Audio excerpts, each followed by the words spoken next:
किसानों के लिए बहुत घातक है वो बिल। किसान को अपने उत्पादन की सही कीमत बाजार में नहीं मिल पाएगी। सरकार ने कानून बनाया है, उसमें मंडियों की भूमिका पूरी तरीके से समाप्त कर दी। योगी सरकार जो भारतीय जनता पार्टी है ये कहती थी प्रदेश में जंगल राज है, गुंडों की सरकार है। इस समय इतनी बड़ी बड़ी घटनाएं हो रही हैं, उस बारे में क्या कहना? किसी सरकार में इतना भ्रष्टाचार नहीं रहा। ऊपर से नीचे तक जितने अधिकारी हैं केवल लूट खसोट में लगे हुए हैं। मौजूदा सरकार के समय में सुरक्षित नहीं है। दिन प्रतिदिन नई नई घटनाएं हो रही हैं। खंड जिला जालौन ओरई मुख्यालय में जब मोदी जी की रैली हुई थी तो मोदी जी ने खनन का मुद्दा बड़ा उठाया था कि यहाँ खनन के काम होते हैं। उन्होंने कहा था कि सैटेलाइट से हम इसका निरीक्षण करवाएंगे कौन कितने गड्ढे खोदता है। तो क्या मौजूदा सरकार में ऐसा हो पा रहा है कि नहीं? मैं दावे के साथ कह सकता हूँ कि उत्तर प्रदेश के इतिहास में कभी इतना अवैध खनन नहीं। साथियों नमस्कार, मैं शैलेंद्र प्रताप और आप देख रहे हैं पब्लिक पावर। आज हमारे साथ राज्यसभा सांसद चंद्रपाल सिंह यादव जी हैं झांसी में।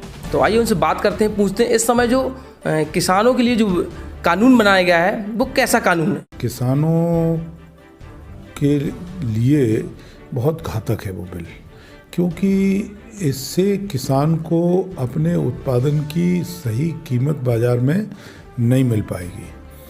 अभी सरकार सभी जो पैदावार होती है, जैसे गेहूं पैदा होता है, धान पैदा होता है, चना मटर जो भी पैदा होता है, मूंगफली पैदा होती है, तो उसकी न्यूनतम जो समर्थन मूल्य होता है वो सरकार तय करती है।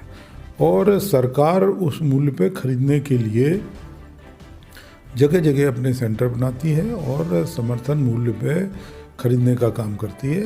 अगर बाज़ार में उससे ज़्यादा कहीं मूल्य मिल रहा है तो किसान बाज़ार में चला जाता है, और अगर बाज़ार में नहीं मिल पा रहा है तो जो MSP होता है, समर्थन न्यूनतम समर्थन मूल्य, उस पे किसान जो है सरकारी सेंटर्स पे जो है बेचने का काम करता है और उनका भुगतान 5 दिन के अंदर किसान को कर दिया जाएगा। ये हम लोगों की केवल मांग थी कि समर्थन मूल्य जो है जो सरकार घोषित करे उस पर कम से कम जो है खरीद होनी चाहिए। लेकिन सरकार ये बात मानने के लिए तैयार नहीं थी, क्योंकि सरकार की मंशा जो है अच्छी नहीं है। कहते ज़रूर हैं कि समर्थन मूल्य पे हम खरीद करेंगे और ख़रीद होगी, लेकिन अगर खरीद होगी कहते हैं आप, तो जब कानून बन रहा है तो उस कानून में लिखने में क्या दिक्कत है आपको? तो इनके वादे क्या हवा हवाई हैं क्या? इनके सारे वादे वही हम आगे कह रहे थे कि कहने में और करने में इनके में बहुत अंतर है। इन्होंने 2014 के चुनाव में कहा कि 15-15 लाख रुपए मिलेंगे लोगों को, तमाम बेरोजगार लोगों को रोजगार मिलेंगे। आज रोजगार के लिए देख रहे 2 करोड़ नौकरी देने की बात कह करके, और आज दिन प्रतिदिन लाखों की तादाद में नौकरियां समाप्त की जा रही हैं, उनके पद समाप्त किए जा रहे हैं।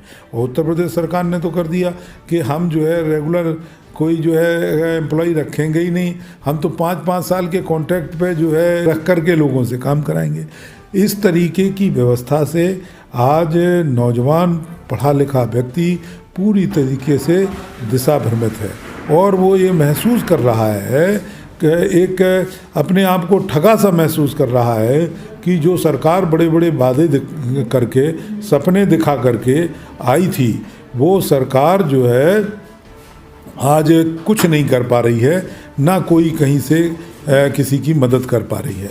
समाजवादी पार्टी जब सत्ता में थी तो यही विपक्ष की पार्टियां, योगी सरकार जो भारतीय जनता पार्टी है ये कहती थी प्रदेश में जंगल राज है, गुंडों की सरकार है। इस समय इतनी बड़ी बड़ी घटनाएं हो रही हैं, उस बारे में क्या कहना है? देखिए, उस समय तो ये राजनीति से प्रेरित बातें थी, लेकिन आज तो सामने हैं जो घटनाएं हो रही हैं। पूरे प्रदेश में कानून और व्यवस्था पूरी तरीके से समाप्त हो गई है, जंगल राज्य है।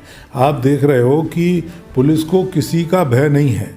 पुलिस में जिस तरीके की लूट खसोट है, जिस तरीके का भ्रष्टाचार है, जो लोग उस भ्रष्टाचार से प्रभावित हैं वो इस बात को महसूस करते हैं कि आज तक भले ही भ्रष्टाचार रहा हो, लेकिन आज तक किसी सरकार में इतना भ्रष्टाचार नहीं रहा। ऊपर से नीचे तक जितने अधिकारी हैं केवल लूट खसोट में लगे हुए हैं। सवेरे से निकलते हैं, कौन कितना लूट सकता है, केवल ये काम हो रहा है। आपने देखा पिछले दिनों कई IPS अधिकारी भी भ्रष्टाचार में, हमारे बगल में महोबा ज़िले में आपने देखा कि एक व्यक्ति की गोली से हत्या हो गई, केवल पुलिस के अधिकारी को पैसा न देने के कारण। जो मनमांगी मुंह मांगी जो बात थी, उतना पैसा नहीं दे पाए तो गोली मार करके हत्या कर दी गई। या आज जो आपने देखा कि और भी कई जगह जो वसूली है आम जनता से, उनके खून पसीने की कमाई का जिस तरीके से शोषण हो रहा है, जिस तरीके से उनके साथ अन्याय अत्याचार हो रहा है, ऐसा कभी हुआ नहीं। और विशेष रूप से हमारी बहन बेटियों की इज्जत इस मौजूदा सरकार के समय में सुरक्षित नहीं है।